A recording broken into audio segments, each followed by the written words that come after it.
when this news broke, it was very unpopular, and it was written that, coworkers from Viacom streamed into the lobby as you left the office to applaud you.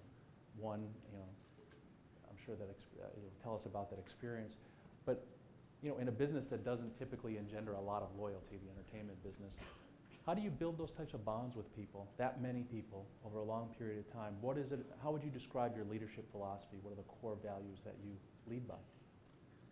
Well, I don't believe there's one single type of appropriate leadership philosophy. I spent a bunch of time on this, and I think it really depends on the type of company you're at, the stage the company's in, the kind of business that you're in, and what you're comfortable with.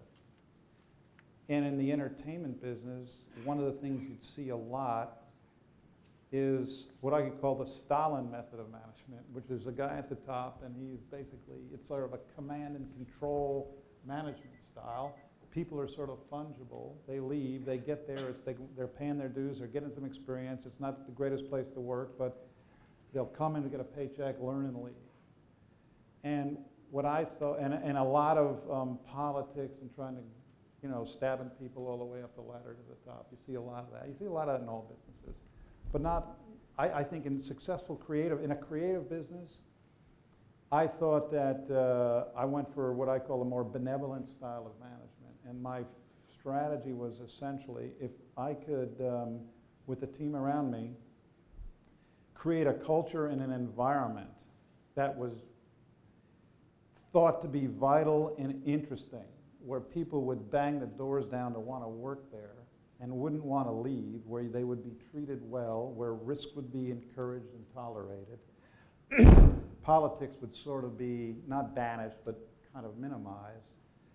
That we could get the best people, get them to come, and get them to stay.